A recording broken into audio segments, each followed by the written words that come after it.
Zero is not where you failed. Zero is where everyone starts. Let that settle for a moment. Because one of the most damaging beliefs in personal finance, one that keeps people financially stuck for years and sometimes decades, is the belief that zero means behind. That not having savings, not having investments, not having a financial foundation already in place means you have somehow already lost the game before you got started. That belief is wrong, and it is expensive, because the people who hold it tend to delay. They tell themselves they need to get to a better starting point before they can begin building seriously. They wait until the debt is smaller, until the income is higher, until the circumstances are more stable. And while they wait, the single most valuable ingredient in wealth building quietly disappears. Not money, time, the compound growth that should have been working for them during every month of delay is gone permanently, not postponed, gone. Here is the direct truth about building wealth from zero. It does not require exceptional income. It does not require a perfect starting point. It does not require financial expertise you have not yet developed or circumstances you do not currently have. What it requires is a specific sequence of actions, applied in the right order, with the right priorities, with enough consistency to let the mathematics of compounding do what they are mathematically certain to do when given the opportunity. That sequence is what this video is about. Not a motivational overview that leaves you feeling inspired but uncertain about what to actually do. Not a set of vague principles that sound right but translate into nothing concrete. A specific step-by-step roadmap, 6 phases, each one building directly on the last, that takes someone from a financial starting point of zero to a genuinely solid, growing, compounding financial position. I want to be direct about something before we go through the phases. This roadmap works, but it is not fast. There is no version of building genuine wealth from zero that happens in months. The timeline is years. For most people, a decade or more before the results feel truly dramatic. The compounding that makes this roadmap so powerful is also what requires patience, because compound growth is invisible in its early stages and then extraordinary in its later ones. If you are looking for a shortcut to wealth, this video is not that. If you are looking for the actual path, the one that works reliably for anyone at any starting point, this is exactly that 6 phases. One complete roadmap. Let us get into phase 1 right now and take this from the beginning. Why sequence matters more than speed. Before we go through the 6 phases, there is one foundational principle that determines whether this roadmap works or stalls. And it is the principle that most people violate when they try to improve their finances. The sequence matters more than the speed. Most people approach financial improvement the way they approach a buffet, picking up whichever strategy looks most appealing in the moment, trying to do several things at once, and wondering why nothing ever gains enough traction to actually change their situation.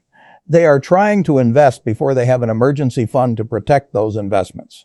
They are trying to save aggressively while still carrying high-interest debt that is compounding against every dollar they save. They are trying to build multiple income streams before they have a stable financial foundation to build from.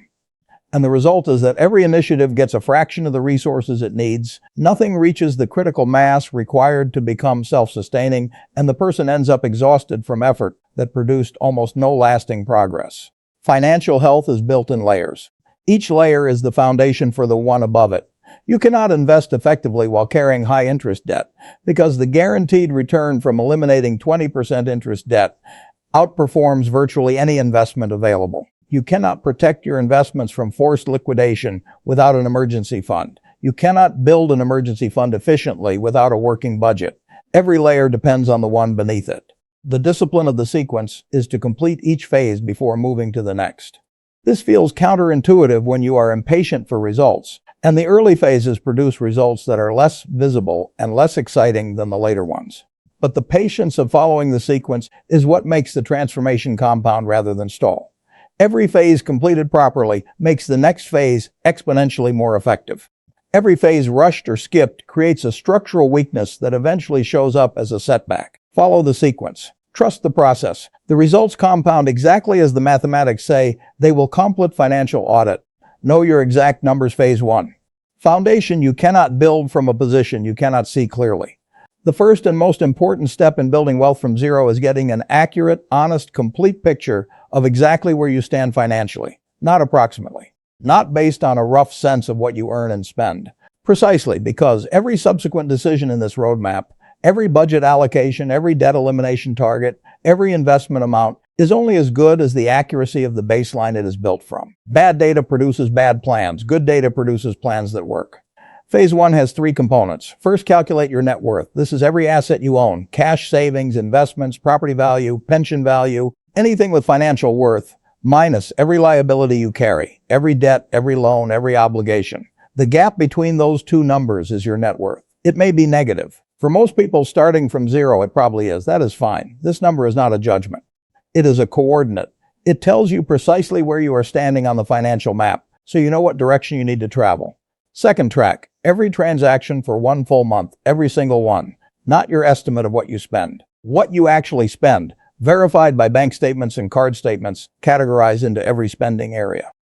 Most people who do this for the first time are genuinely surprised by what they find. The discretionary spending they thought was modest turns out to be significant. The subscriptions they forgot about add up to a meaningful monthly sum. The convenience spending they barely noticed individually becomes highly visible in aggregate. This is the data you need. Uncomfortable, as some of it may be. Third, create your complete debt inventory. Every debt you carry, the current balance, the interest rate, the minimum monthly payment, and the total interest you will pay from today if you only ever make the minimum payment. That last number is the one most people have never calculated, and it should be calculated. Because seeing what minimum payments actually cost over the full life of a debt is one of the most motivating financial discoveries available. Think about someone who sits down to do a financial audit for the first time and genuinely believes they have a reasonable handle on their finances. They earn well, they pay their bills, they are not living extravagantly. They sit down with their bank statements and categorize every transaction. What they find is that their actual discretionary spending, eating out, convenience purchases, subscriptions, impulse buying, is nearly double what they estimated. Their monthly cash flow is barely positive after all spending is accounted for. Their total debt, with minimum payment schedules calculated out, will cost them more in interest than the principal if they never accelerate their repayment. None of this was visible from inside the financial life. It only became visible when they stopped estimating and started measuring. That measurement, uncomfortable as it was the beginning of genuine change. The output of Phase 1 is a single document. Your net worth to the best of your current knowledge, your actual monthly spending breakdown by category, your complete debt inventory with interest rates, and your current monthly savings rate. This document is your financial baseline. Every phase that follows is built from it and measured against it. Do not skip Phase 1. Do not rush it. Do not do an approximate version of it. The clarity it produces is genuinely irreplaceable, and it is the foundation from which every other phase draws its direction and its power. Research on financial behavior change consistently shows that the act of measurement itself, tracking and categorizing spending in detail, produces meaningful behavioral change independent of any other intervention. Simply seeing the numbers clearly causes most people to make better decisions spontaneously. The audit is not just information, it is the first intervention. Action. This week, calculate your net worth, every asset, every liability. Track every transaction. List every debt with balance and interest rate. Put it all in one document. This is your starting map. Everything else navigates from here. Build your budget system and emergency fund datal Phase 2. Stabilization phase. 2 is about building the foundation that makes everything else sustainable. 2 things: a budget that actually works and an emergency fund that makes your financial plan resilient. Let me address the word budget directly, because for most people it carries associations of restriction, deprivation, and the kind of joyless financial austerity that sounds good in theory and lasts approximately 3 weeks in practice. That is not what a working budget is. A working budget is not a list of restrictions on what you cannot do. It is a deliberate plan for every dollar before it arrives, a decision made in advance from a position of clarity about where your money goes, rather than letting it disappear into the default behaviors of your spending habits and your lender's payment schedules. The structure that works for most people is simple enough to actually maintain, but specific enough to actually function. 3 categories. Needs, the non-negotiable essentials: housing, utilities, food, transport, minimum debt payments. The things that must be covered for your life to function. Wants, the discretionary spending that improves the quality of your life: dining out, entertainment, clothing beyond the essential subscriptions you value. These are not bad. They are part of what makes life worth living. And wealth, the automatic allocation directed into savings and investment before any discretionary spending is touched. The critical structural principle of this budget is the order. Wealth allocation comes first, before wants, before discretionary spending, before the money has any opportunity to disappear into automatic spending patterns. The moment your income arrives, a specific Pre-committed percentage moves automatically into your savings and investment accounts. Not whatever is left over, a specific amount first. This is what paying yourself first actually means in practice, and it is the single structural change that makes the biggest difference in actual savings behavior for most people. The emergency fund is the second critical element of Phase 2. 3 to 6 months of essential living expenses, the minimum you need to keep your life functioning, held in a dedicated account that is separate from your everyday spending money, not invested in anything subject to market volatility, and never touched except for genuine, unavoidable emergencies. This fund is the infrastructure that protects every other financial decision from being derailed by life's inevitable disruptions. Without it, every unexpected expense, and they arrive with consistent reliability, either creates new debt, liquidates investments at the worst possible moments, or simply undoes whatever financial progress the preceding weeks and months produced. With it, unexpected expenses are absorbed by the buffer, the investment accounts continue untouched, and the overall financial trajectory continues uninterrupted. Consider two people with identical financial situations, same income, same budget, same financial goals. Both experience the same set of unexpected expenses over a 2-year period. A car repair, a medical expense, a period of reduced hours at work. Without an emergency fund, the first person creates credit card debt to cover each expense, then spends months paying it off, during which investment contributions are paused. Their net worth barely improves over 2 years, despite genuine effort. With a 3-month emergency fund, the second person absorbs each expense from the buffer, replenishes the fund over 2 to 3 months, and never pauses their investment contributions. At the end of 2 years, their financial position has improved measurably, not because their circumstances were better, but because their system was designed to hold under pressure. Building the emergency fund during Phase 2 means directing every available dollar, after essential expenses and the automatic savings allocation, toward this single target until it is fully funded. This may mean temporarily cutting discretionary spending more aggressively than feels comfortable. It may mean delaying other financial goals. It is worth doing, because the emergency fund is the insurance policy that makes every other financial goal sustainable. Without it, the plan is always one unexpected expense away from starting over. Most households experience between 3 and 6 significant unexpected expenses per year. Expenses that were not budgeted for and required either new debt, disrupted savings, or both to cover. A fully funded emergency fund eliminates the financial impact of these events entirely, absorbing them without affecting any other element of the financial plan. The opportunity cost of keeping 3 to 6 months of expenses in a low-yield cash account is almost always a fraction of the debt cost that would be incurred without it. Action. This week, set up your 3-category budget: needs, wants, wealth, with wealth allocated first and automatically on payday. Open a separate savings account specifically for emergencies. Set up an automatic monthly transfer to build it. Target 3 months of essential expenses as your Phase 2 milestone. Eliminate high-interest debt completely. Phase 3, Liberation Phase 3, is the phase that most people underestimate, and the one that, when executed properly, produces the single largest improvement in financial trajectory of any phase in the entire roadmap. High-interest consumer debt, credit cards, personal loans at double-digit rates, buy now, pay later balances. Carrying interest is compound interest running in reverse against you. Every month you carry it, the balance grows. Every dollar paid in interest is a dollar that cannot compound in your investment account. And the combined cost, the direct interest paid, plus the investment return permanently foregone on every dollar diverted to interest payments, makes high-interest debt one of the most expensive things most people own. The mindset shift required in Phase 3 is fundamental. You need to stop thinking about high-interest debt as a manageable monthly expense and start thinking about it as an active financial emergency. Not because the monthly payment is unmanageable. It may feel entirely manageable, but because of what that debt is costing your future self, every month it remains in existence. Every month of delay in eliminating it is a month of guaranteed compound growth lost. And unlike market returns, which are uncertain, the return from eliminating a 20% interest rate debt is perfectly certain. There are 2 proven strategies for debt elimination, and the right one is the one you will actually maintain consistently. The avalanche method attacks debts in order of highest interest rate to lowest, regardless of balance size. Mathematically, this is the optimal approach because it minimizes total interest paid and produces the fastest overall debt elimination timeline. The snowball method attacks debts in order of smallest balance to largest, paying off small debts first to generate psychological wins and momentum before tackling larger ones. Research on debt elimination behavior shows that for many people, The psychological momentum of early wins from the snowball method makes it more sustainable in practice than the mathematically superior avalanche. Both work.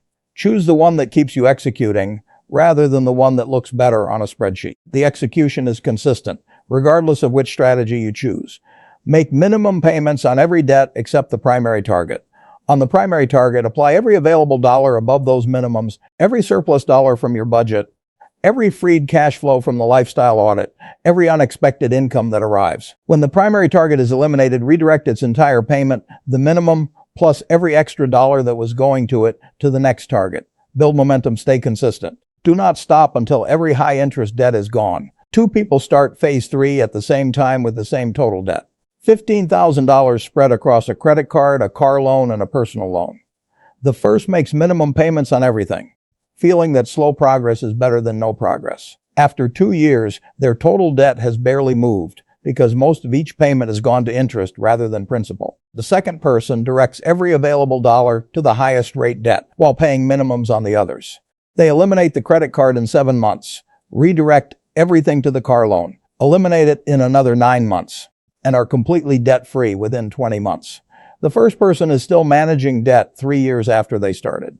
The second person redirected their debt payments into investments at month 21 and has been compounding for more than a year already. Same debt, same income. The aggressive elimination approach produced a result more than 2 years ahead of the management approach. One important note about Phase 3. It runs alongside the Phase 2 budget and emergency fund, not sequentially after them. The budget and emergency fund should be established before aggressive debt elimination begins, because without the emergency fund, unexpected expenses will create new debt during the elimination process, undermining the entire effort. But once the foundation is in place, debt elimination proceeds with full aggression. The mathematical advantage of high-interest debt elimination is clearer when viewed as an investment return comparison. Eliminating a 22% interest rate debt produces a guaranteed 22% return on every dollar applied, completely risk-free. The stock market has historically returned approximately 8 to 10% per year on average, with significant year-to-year volatility and no guarantees. For any debt carrying an interest rate above 10%, aggressive elimination before additional investment is almost always the mathematically superior choice. Small action. This week, list your debts by interest rate. Choose your elimination strategy, avalanche or snowball.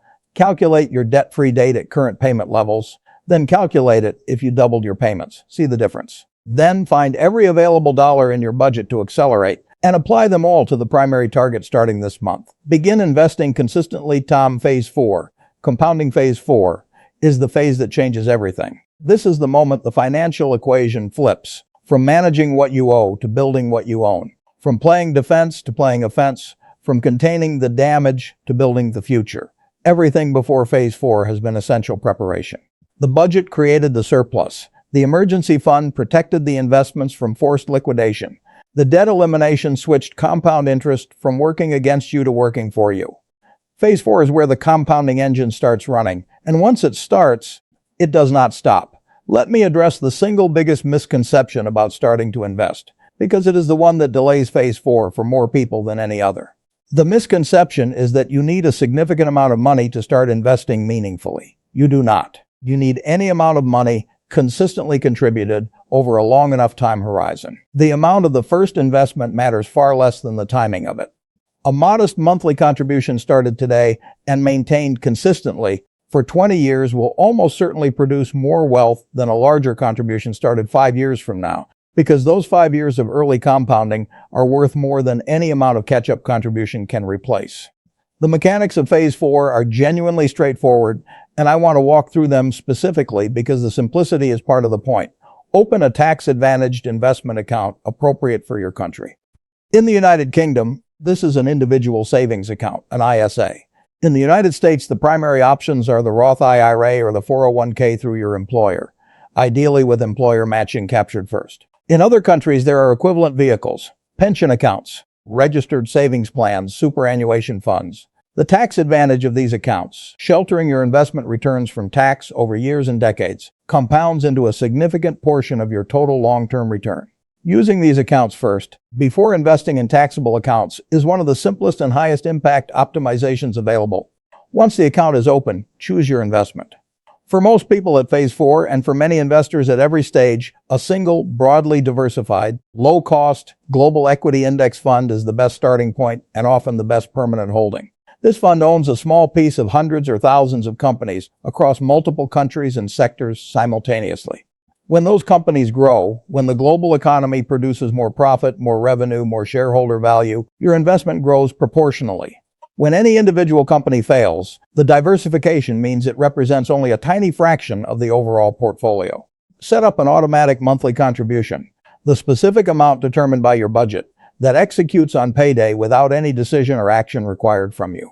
This automation is not a convenience feature. It is the structural mechanism that removes present bias, decision fatigue, and emotional market reactions from the investment process. The money moves before you can spend it, before the market news can alarm you, before the dozens of small spending opportunities that appear between payday and a manually scheduled investment can consume it.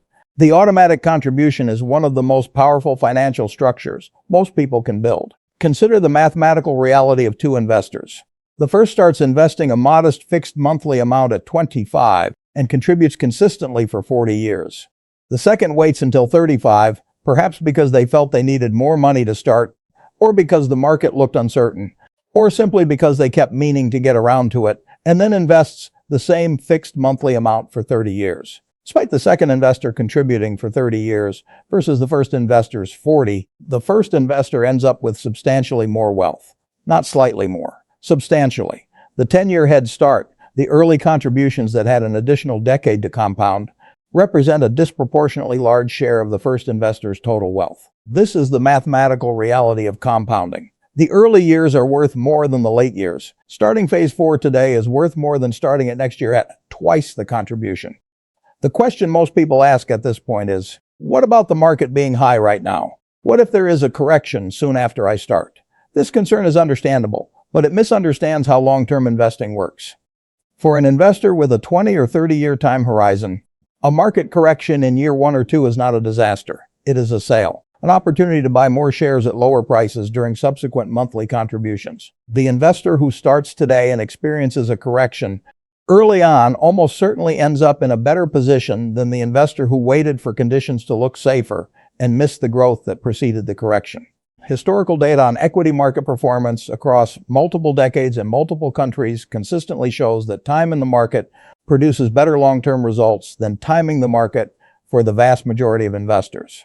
The investors who simply contributed consistently to broadly diversified index funds over 20 to 40-year periods outperformed the majority of active investors, active fund managers, and market timing strategies. Not because they were smarter, but because they let the mathematics of long-term compound growth work without interference. Model action this week. Open a tax-advantaged investment account in your country. Choose a broadly diversified, low-cost global equity index fund with an expense ratio below 0.20%. Set up an automatic monthly contribution for whatever amount your budget allows, even if it feels small. Execute the first investment.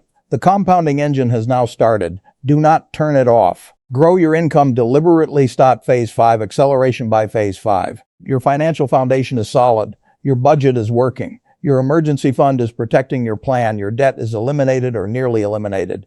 Your investments are compounding. Now the question shifts from how do I manage what I have to how do I accelerate everything by growing what comes in. Income growth is the multiplier in the wealth building equation. Every element of the roadmap we have covered works faster, compounds harder, and produces results sooner with a higher income. The debt has gone faster. The emergency fund is larger. The investment contributions are bigger. The compound growth compounds from a larger base. Income growth does not just add to your financial position linearly. It amplifies the entire system. The most important mindset shift in Phase 5 is recognizing that your current income is not a fixed ceiling. For most people, income feels like something that happens to them, determined by their employer, their industry, their qualifications, and external market conditions over which they have limited control. This framing is not entirely wrong, but it significantly understates the amount of agency most people have over their income trajectory. 3 specific levers exist for most people to grow their income deliberately. The first is negotiation within your current role or with alternative employers. Research consistently shows that most people are systematically underpaid relative to the market rate for their role, their skills, and their experience, primarily because they never ask for more. Salary negotiation is one of the highest return activities available to any working person. One conversation, conducted well, can add thousands of dollars per year in income that compounds for the rest of a career. The research on this is unambiguous. Ask with preparation and market data. You will get more than you currently earn more often than you expect. The second lever is deliberate skill development. Identify the specific capabilities that your industry or adjacent industries pay a premium for. These are usually technical skills, leadership capabilities, or specialized knowledge that is genuinely scarce relative to demand. Investing time in developing these capabilities through courses, certifications, project experience, or deliberate practice moves you into a higher compensation bracket. Not immediately, but reliably over a period of months and years. The return on skill investment is not a financial return in the traditional sense. It is a permanent increase in your earning capacity that pays dividends in every subsequent year of your working life. The third lever is additional income streams outside your primary employment. We cover this in more depth in a dedicated video on passive income, but the core principle applies here in Phase 5. A second income stream, however modest when it starts, reduces your dependence on a single employer, creates additional cash flow for investment, and builds the foundation for the income diversification that provide genuine financial resilience in a world where employment is less stable than most people's financial plans assume. Two people at the same income level and the same financial starting point enter Phase 5 at the same time. The first accepts their current salary as their financial ceiling and focuses only on managing their expenses more efficiently. The second spends Phase 5 researching market rates, negotiating a 15% salary increase, developing a specialized skill that earns them consulting income on the side, and directing every additional dollar into their investment account. 2 years later, the second person's investment contributions are nearly double the first person's from the same starting income level. The compound effect of those larger contributions over the following 20 years produces a retirement wealth gap that is genuinely transformative. Same starting point. The income growth strategy produced an outcome that expense management alone could never have approached. Income growth directed into investment rather than into lifestyle expansion is the most powerful wealth accelerator available to working people. The compound effect of an additional investment, dollar added today versus added in 5 years, is not linear. Every additional dollar invested at Phase 5 has the same compounding runway as the dollars invested in Phase 4, and the returns compound exponentially over decades. Income growth that flows into investment, rather than lifestyle inflation, is the fastest legitimate path to accelerated wealth building available to anyone.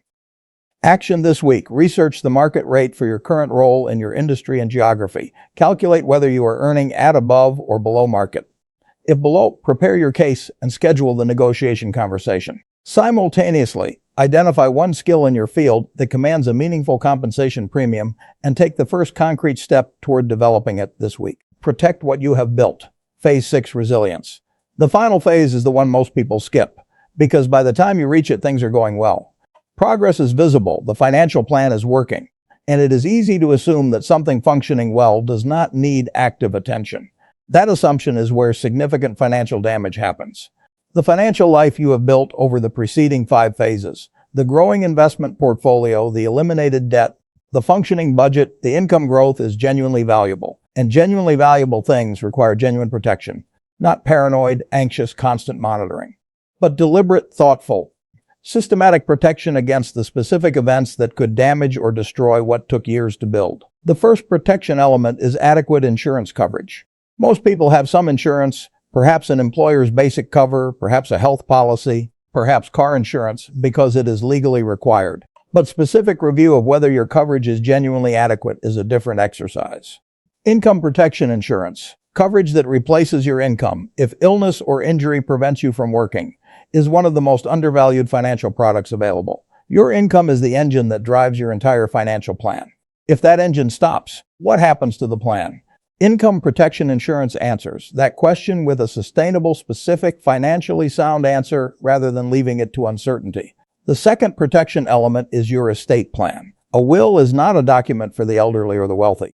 It is the basic legal instrument that ensures your assets go where you intend when the inevitable happens, rather than where the state decides based on default rules that may bear no resemblance to your actual wishes. Dying without a will does not mean your loved ones are taken care of in the way you would have chosen. It means the state makes those decisions according to rules designed for the general case.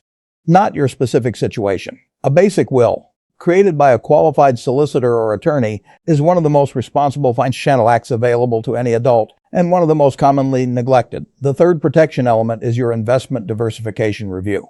By phase 6, your investment portfolio has grown through consistent contributions and market returns. As it has grown, it may have developed concentration in a particular sector, a particular geography, or a particular asset class that no longer reflects the appropriate balance for your stage and risk tolerance.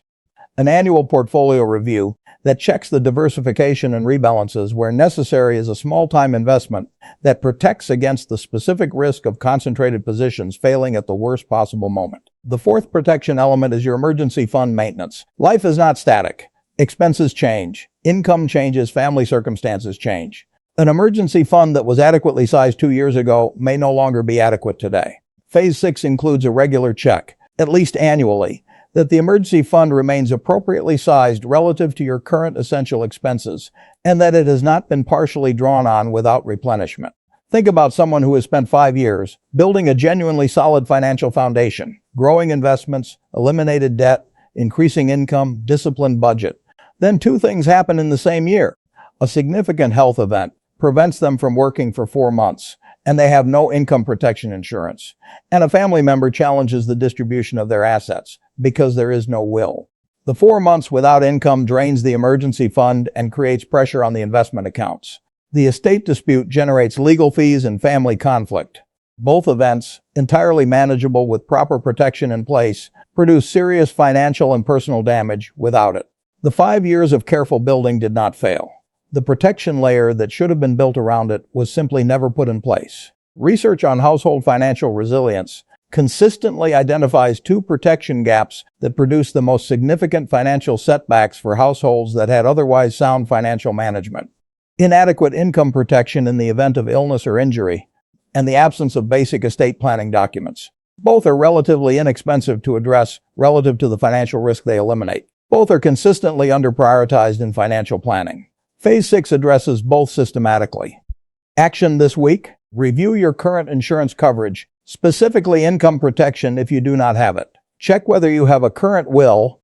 If not, schedule the appointment to create one. Review your investment portfolio for concentration. Confirm your emergency fund is fully funded at the right level for your current circumstances. These actions take hours to address and protect years of financial progress. Final message: 6 phases. 1 complete, sequential, mathematically grounded roadmap from zero to a genuinely resilient, growing, compounding financial life. Phase 1.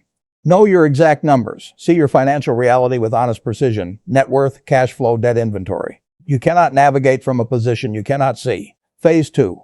Build your budget system and emergency fund. Pay yourself first. Create the buffer that makes everything else sustainable. Phase 3. Eliminate high-interest debt completely. Flip compound interest from working against you to working for you, the single most impactful phase for most people. Phase 4. Begin investing consistently. Open the account, choose the index fund, set up the automatic contribution. Start the compounding engine and do not turn it off. Phase 5. Grow your income deliberately. Negotiate. Develop premium skills. Build additional income streams. Direct every increase into investment before the lifestyle adjusts. Phase 6. Protect what you have built. Insurance, estate planning, portfolio review, emergency fund maintenance. Protect the structure you spent years building. The roadmap is not complicated. The patience it requires is real. The sequence matters and should be respected. But the fundamental approach, applied consistently by someone who understands why each phase matters and executes each one completely, produces results that are mathematically predictable and genuinely transformative over the time horizons this roadmap is designed for. I want to close with the most important thing I can tell you about building wealth from zero. The starting point does not determine the destination. The quality of the decisions you make from here forward does. A person starting from zero today with this roadmap in hand is in a better financial position than someone who started from zero 10 years ago without it, because they know where they are going and how to get there. The map changes everything. You have the map now. The only variable remaining is whether you will use it. Phase 1 starts today, not when conditions improve, not when you feel more ready, not when the moment feels right. Today, because today is the only starting point that is actually available. Everything else is the past you cannot go back to, or the future you cannot yet access. Today, with this roadmap, with the first specific action from Phase 1, is exactly the right place and time to begin. If this roadmap gave you clarity and direction, please share it. The most valuable thing you can give someone who is financially stuck is a clear, honest, specific path forward. Subscribe to our Financial Edge for a new video every single week. And leave a comment below. Which phase are you starting from right now? I want to know, and I read every single reply. See you in the next one.